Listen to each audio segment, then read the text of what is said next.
Bom, vou começar com uma manchete do nosso portal, o Portal da Brasil Paralelo, que traz uma notícia até ainda desse anúncio do pacote na semana passada, o pacote feito pelo ministro Fernando Haddad, e trazendo que a esquerda culpa o Campos Neto pela alta do dólar, enquanto a oposição responsabiliza Lula. Existe toda uma crítica já histórica, né, da esquerda à atuação do atual ainda presidente do BC. A gente vai ver que o futuro presidente também está um pouco alinhado com essa postura do atual, do Campos Neto, mas a esquerda colocando a culpa nessa questão de não intervir na questão do dólar, juros muito altos e tudo mais. E, claro, a oposição ao atual governo Lula colocando culpa no próprio governo. A Folha de São Paulo traz a expectativa dos economistas que retomam uma alta de inflação para o ano e prevêem dólar e Selic maiores para 2025 e 2026. A gente tem aquele boletim Focus, né, com a expectativa de mercado, e esses números estão, cada vez que atualizado, um pouco mais de inflação, um pouco mais de juros, olhando para frente. Ou seja, muita gente que estava com expectativa de melhora nos próximos anos já vai vendo que a coisa está difícil de melhorar. E, por último, antes de trazer o vídeo do Galípolo, quero um primeiro comentário aqui do Lobauer sobre essa situação, né? Dólar hoje, mais uma vez, batendo recorde, fechou em 6,06, 6,07, e parece que cada dia a gente tem uma notícia pior, né, Lobauer? Boa noite. Boa noite. Olha, Renato, não bastasse a incompetência na administração das contas públicas, que é uma característica e o perfil que esse governo tem, que esse grupo político tem, ainda tem o jogo da comunicação, no qual eles são bastante competentes para fazer esse jogo essa farsa em torno das comunicações. Quem acompanha com um pouco mais de atenção, e não é fácil, ainda mais num ambiente econômico, sabe muito bem o que foi feito com a figura do presidente do Banco Central, o Campos Neto, durante todo o período dos primeiros 2 anos, justamente porque ele teve um mandato que veio do governo anterior. Isso é importante para quem não segue com muita atenção, que o governo atual passou praticamente 2 anos esculhambando a política monetária e o guardião da moeda, que é o Banco Central, porque o presidente do Banco Central veio com uma cabeça, com um modelo, com uma percepção de mundo e com uma indicação política do outro lado, que é muito característico do PT, né? Muito característico desse grupo político. Quer dizer, me falta adjetivação, assim, é de uma sem vergonhice, né? Então a gente viu a senhora Gleisi, depois algumas lideranças do PT, o tempo inteirinho apertando, o próprio presidente da República apertando, né, para dizer que o juro era muito alto e isso impedia o governo de estabelecer as suas teses, de promover o crescimento, o desenvolvimento. E o que a gente sabe que é nada disso, muito pelo contrário. Então agora, que chegou o momento da verdade, onde já há um presidente do Banco Central que não é mais o Campos Neto, e é deles, né, que é o senhor Galípolo, não há mais o que dizer. Então eles transferem na comunicação a responsabilidade para o ex-presidente, que na verdade é um dos responsáveis pela garantia de um ambiente fora do caos, que é o que parece que está vindo a acontecer agora.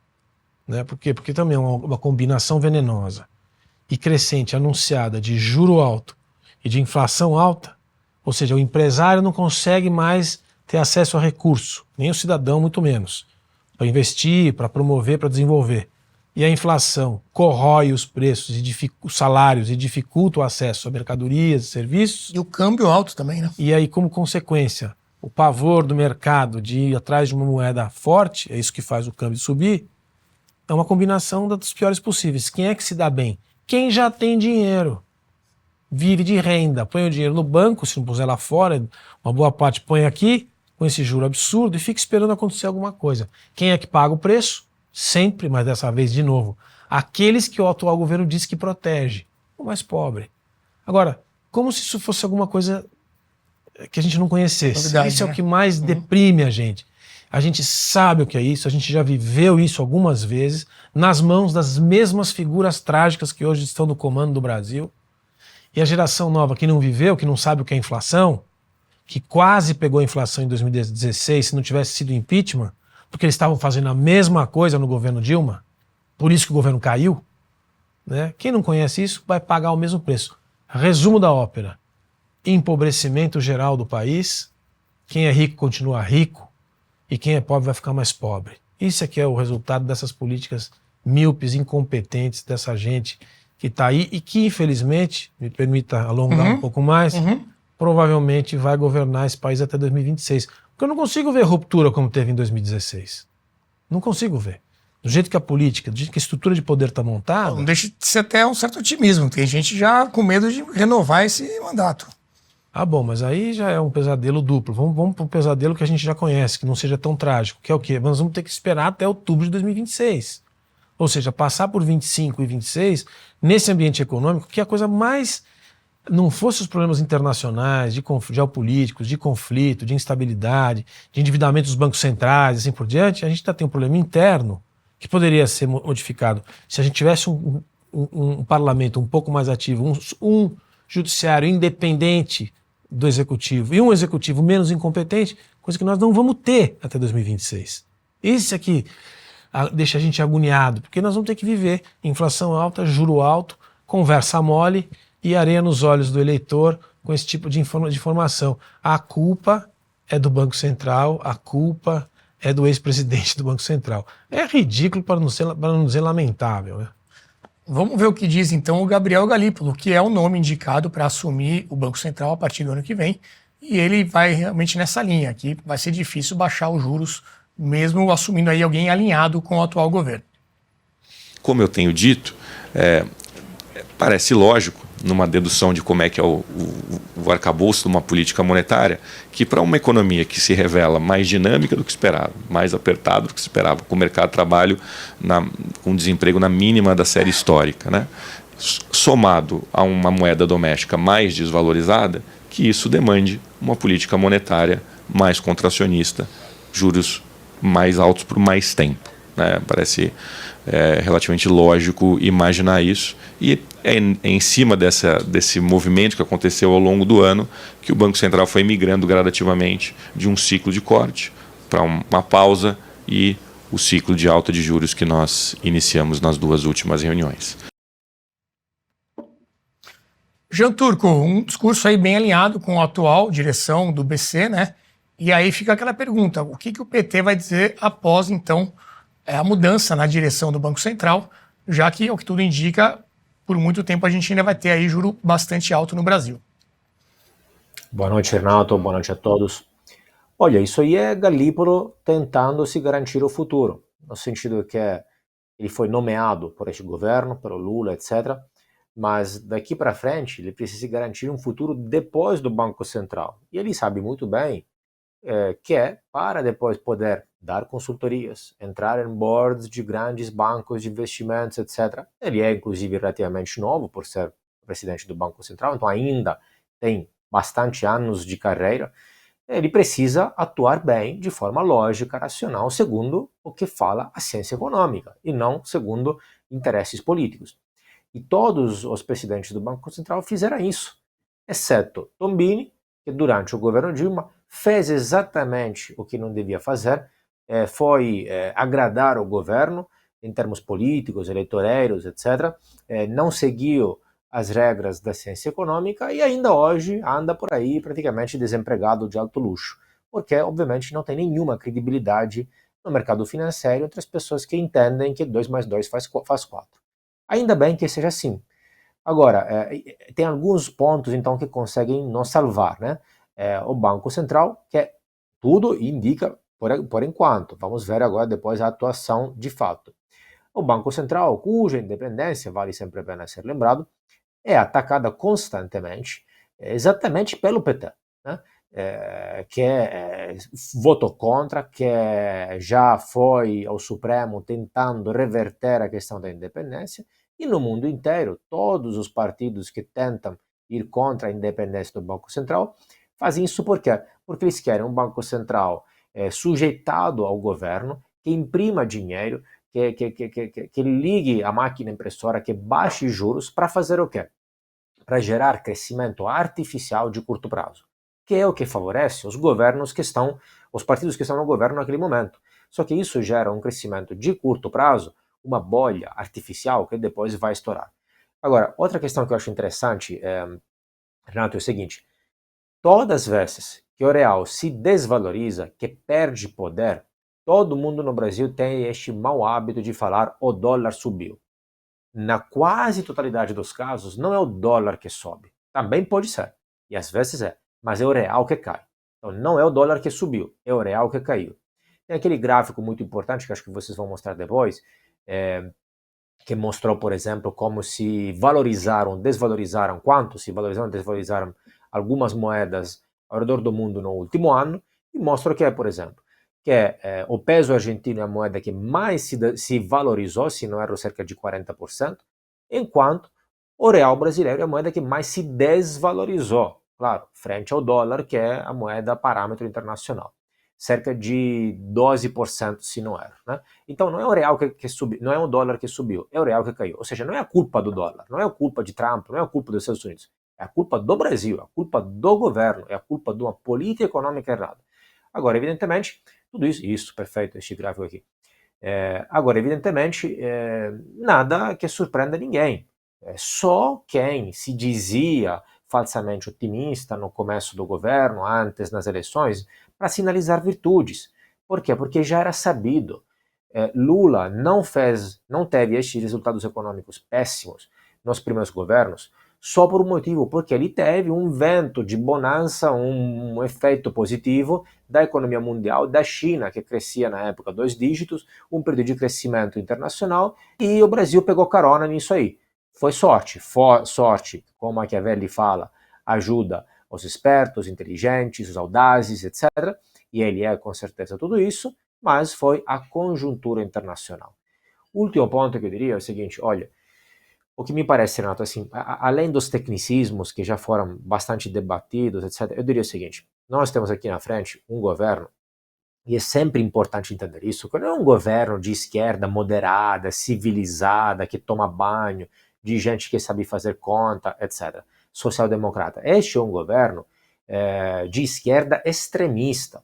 E essa turma aí nega as leis básicas da economia, as leis da ciência política, as regras lógicas da economia one-on-one, da economia básica, da ciência econômica, do manual de ciência econômica. Essa turma não entende e nega tudo isso. E quando você tenta negar a economia, ir contra as leis da economia, contra as leis da inflação, contra a lei da demanda e oferta, não adianta, você está lutando contra os moinhos e ventos, você vai quebrar a cara.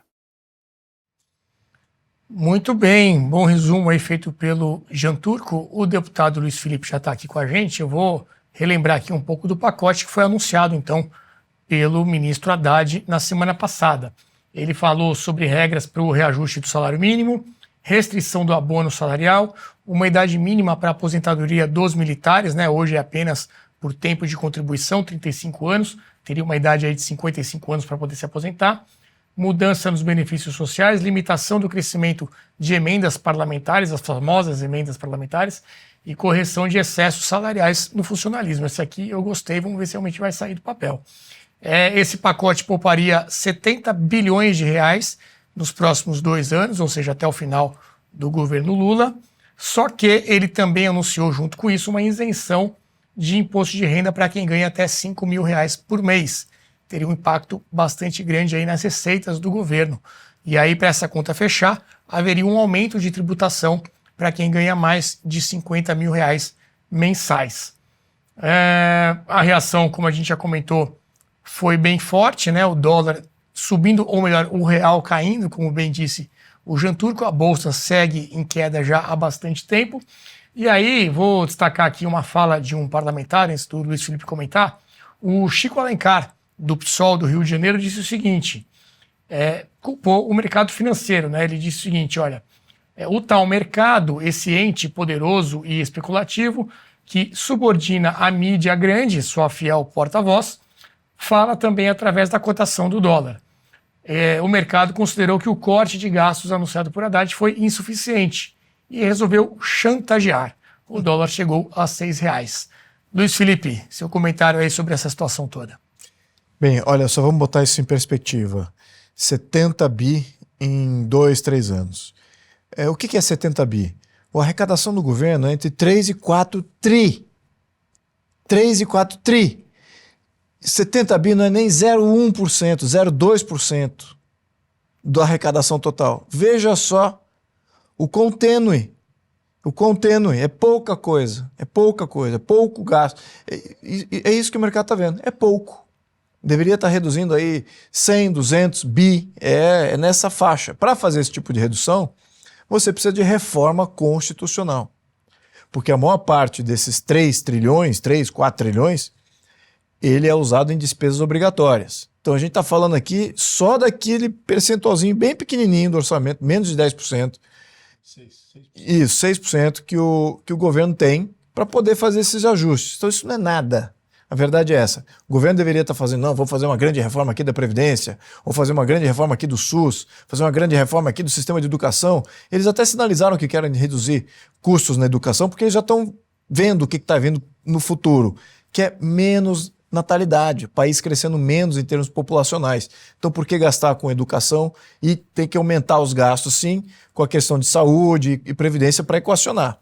Mesmo assim, a previdência não dá para você equacionar a conta da Previdência tal qual ela está hoje. Precisa de uma outra Previdência para ela fazer sentido. Então, esse tipo de proposta nem está na mesa. Então, você veja o quão brando é o governo no corte de gastos. Não é nada. O que ele está fazendo é nada. E o mercado está vendo isso. Sabe o que o mercado está vendo? O mercado está vendo o seguinte. O governo está já endividado, o endividamento chegando no máximo. 9 trilhões a dívida. 9 trilhões, vai bater 100% do PIB, já estamos aí passando de 80%, batendo 80%, já passa. E aí, o que acontece? Continua financiando até 100% do PIB, 120%, 130%? O mercado está dizendo não. Já não queremos nem comprar título do governo para financiar esse rombo fiscal recorrente, sem você ter um plano de verdade de redução de gastos e equilíbrio fiscal. E não foi isso que o governo apresentou. Então o governo está aquém do que seria o razoável para você equilibrar a conta. É por isso que o dólar está disparando e o juro subindo. Deveria estar ao contrário. Se o juro sobe, o dólar deveria estar caindo. Porque você está pagando aqui internamente para o dólar voltar, porque aqui paga mais juros do que lá fora, porque aqui tem mais risco. Mas agora, o risco de inadimplência aqui, o risco de quebrar, ele é real, não é a questão inflacionária. A questão inflacionária já virou secundário. Tem inflação? Tem. Exatamente também, porque o dólar dispara, afeta os combustíveis, afeta toda uma cadeia aí, um desencadeamento inflacionário que afeta praticamente tudo. Além disso, muitas empresas estão estagnando, então pode até estar faltando produto em alguns casos. Isso gera inflação de demanda, né? Menos oferta, mais demanda. Então isso pode estar acontecendo. Agora, o que eu vejo que é o estrutural mesmo que está impactando é o mercado falando assim, isso aqui está indo para o caminho da Argentina. Já, se eu comprar um título do governo brasileiro... Da Argentina anterior, né? Argentina anterior. Não, muito pelo contrário. Não a Argentina do Milei, a Argentina lá dos socialistas.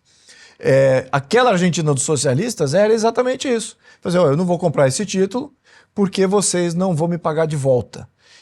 Então, se eu for comprar um título seu, o teu juro tem que estar lá em cima. Então, hoje, por que o juro está subindo? É pelo risco de inadimplência do governo com relação ao refinanciamento dessa dívida.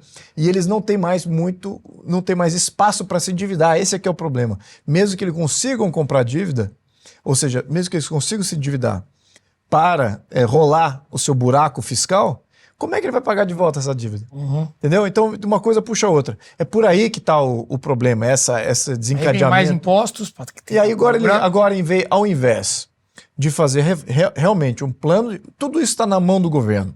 Tudo isso está na mão até do judiciário. Podemos até estar ensinando aqui algum juiz como é que equilibra a conta, porque acho que vai terminar neles. Né? Vai mandar para o STF para eles entenderem um pouquinho de equilíbrio de contas e de economia, para ver porque vai bater lá também. O que acontece? Se o governo propor reformas estruturais agora, o mercado, todo mundo vai fazer, ufa, que bom, ótimo. Sabe o que vai acontecer? O Brasil estabiliza a moeda, fica uma moeda mais com uma credencial melhor, mais forte, o dólar começa a baixar naturalmente, sem precisar de intervenção de comprar dólar no mercado, nada disso. Os juros começam a baixar em consequência disso, só com a questão de equilíbrio de contas acaba desencadeando. Aí você fala assim, poxa, e o benefício disso popular? A população está entendendo já. já temos uma massa crítica de investidores. Vamos lembrar, há 20 anos atrás, quando o Lula foi eleito, o mercado brasileiro, investidor, era pequenininho, era centenas de milhares. Estamos falando de milhões hoje de investidores no Brasil. Então, essa fala minha, ou todo esse desencadeamento de informação com relação ao mercado financeiro e tal, o brasileiro já tem milhões de investidores, centenas de milhares de conselheiros autônomos do mercado financeiro que surgiram aí além das corretoras. Então, isso já tá ficando granular. E é isso que o STF não entende, é isso que o governo não entende, acha que controlando a mídia eles vão controlar. Não, já está pulverizado. Então, é isso que eu acho. Se a gente comunicar isso, que vai fazer bem, o mercado vai ver isso como sendo uma medida boa e que isso possa ser popular, como o Milei fez. O Milei tornou grandes reformas populares. Essa é a nossa missão.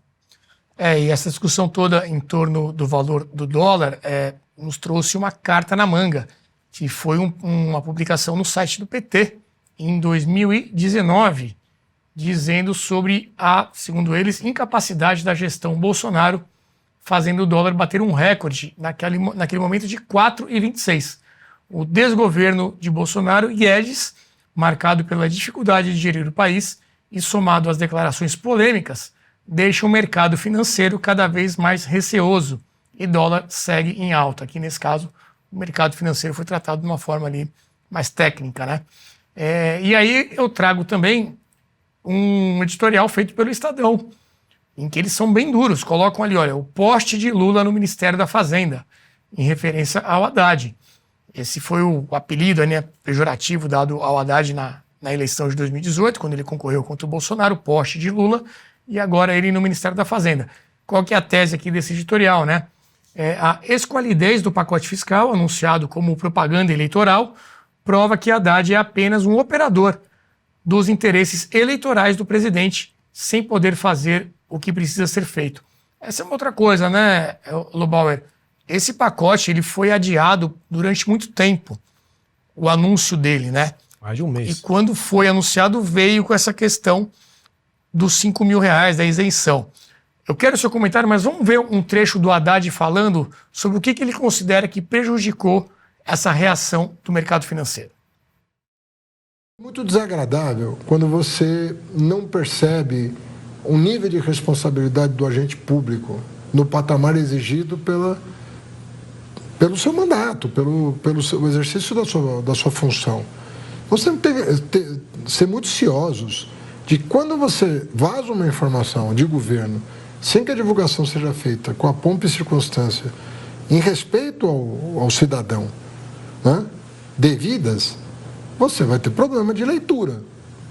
Aí não adianta se queixar do mercado. O mercado leu errado. Cuida da comunicação, não deixa a informação vazar. Quando vazar, tem uma autoridade constituída para explicar, e aí você não vai ter problema. Mas, de fato, o que me contrariou, se você chamar isso de derrota, você pode chamar, mas o que me contrariou não é tanto o fato de não ter sido explicado da maneira correta. É o fato de que você permitiu uma leitura muito equivocada. Tá aí ele comentando a questão da comunicação, né, botando a culpa ali numa falha de comunicação, vazamentos para a imprensa do que estava contido aqui naquele anúncio, mas o anúncio foi feito por ele, em rede nacional, e, como eu disse, né, veio finalmente o pacote, após muitos adiamentos, e com a inclusão dessa isenção de R$5.000, que isso ainda a gente não sabe se vai ser aprovado, né, mas pareceu ali uma maneira de querer compensar tanto a base petista e também de olho até numa questão, quem sabe, eleitoral, para ter algo ali que agradasse a população, né, Lobauer? Olha, me permita fazer, antes de entrar na resposta específica da sua pergunta, fazer um comentário sobre o ministro Haddad, porque eu estava olhando a afirmação e lembrei que quando ele perdeu as eleições da prefeitura, a reeleição para a prefeitura de São Paulo, ele também fez uma entrevista muito parecida com esse tom, do tipo, vocês não entenderam o nosso projeto. É uma característica muito particular do ministro e do PT de uma forma geral, quer dizer, é a arrogância. É muito arrogante isso. Vocês não entenderam. Não entenderam, a população não entendeu. Ele tomou 14% dos votos, teve menos votos do que brancos e nulos. Perdeu no primeiro turno. No primeiro turno. A reeleição do no Dória primeiro na turno. época. E passaram todos esses anos, ele virou ministro da economia, um poder imenso, e tem o mesmo perfil. Quer dizer, você vai anunciar um plano, demora um mês sob pressão, e dizer, veja, o que incomoda é que vocês não entenderam bem o que a gente está querendo dizer. Não é isso, é o seguinte, basicamente é o seguinte, a aposta que esse grupo político faz, sabendo que não tem condição na mental de realmente fazer corte de gasto, fazer um pente fino na Previdência, de fazer um pente fino nos benefícios sociais, que tem bilhões de recursos sendo jogados fora ali, de fazer um trabalho de austeridade nas estatais, as coisas que estão todas estampadas, as coisas que não têm capacidade, não têm vontade, ou não querem ver, eles estão apostando, a minha percepção é essa, estão apostando que conseguem empurrar com a barriga até 2026. Porque não vai ser como foi em 81, quando o Brasil realmente quebrou, foi uma dívida, tinha um endividamento em dólar, e aí teve um aumento dos juros nos Estados Unidos, então foi um impacto muito grande na dívida brasileira. Quebrou mesmo, moratória. Quer dizer, o Delfim foi para os Estados Unidos tentar negociar, mas quebrou. Não é o mesmo tipo de momento que teve em 87, com Sarney e Maílson, mas o Brasil também ficou inadimplente. Não é isso. Eles estão achando que sabem que, como esse país tem reserva, tem aí mais de 300 bilhões em reserva, tem um commodities e um agronegócio exportador, e com esse valor, se tem alguma coisa boa desse câmbio, é que com 6 você vai receber em dólar para a soja, para o milho, para o petróleo, para o celulose, né, para os grandes commodities brasileiros, e vai ter reserva. Então esses números ajudam a segurar a explosão. Eles acham que vão empurrar com a barriga. Então,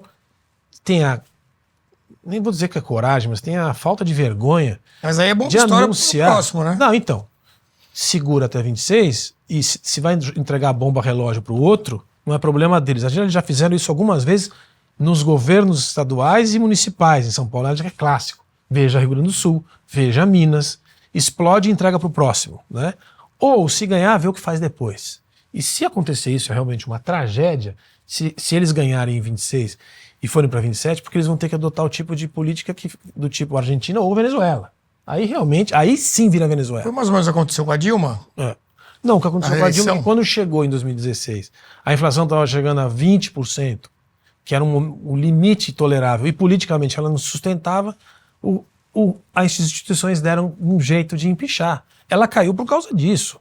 As tais das pedaladas, tecnicamente são pedaladas, mas houve coisas parecidas com pedaladas em outros momentos que foram toleradas. Naquele momento se aplicou a regra da pedalada, processo porque político. não dava para segurar politicamente. Agora, eu ia comentar o seguinte, em torno da sua pergunta, aumentaram, quer dizer, isentaram o imposto de quem ganha mais de 5 mil reais. De novo, PT sendo PT. É uma medida a favor do trabalhador, coitadinho do trabalhador, que agora não vai mais pagar imposto, a gente tem que acertar isso. Até é mesmo uma medida boa você tirar do mais pobre a comunidade. O problema é que o impacto é muito pequeno, o anúncio populista é muito grande, mas você vai ter que compensar isso, e quando você vai dizer que vai compensar isso, tá achando grande fortuna, desculpa, mas ninguém pode, eu não acredito mais que isso exista ainda. O que faz quem tem dinheiro quando ouve uma coisa dessa? Some. Tem um comentário nisso aí. É uma coisa tão ridícula, já se viu tantas vezes. Então, assim, por mais que isso venha a ser feito, vamos supor que passe no Congresso, não vai conseguir Não vai ter compensar efeito. coisa nenhuma. Então, assim, juro por Deus, assim, você fica na dúvida se é cinismo, se é incompetência, se é cinismo e incompetência, ou se é malandragem mesmo, porque não pode ser outra coisa.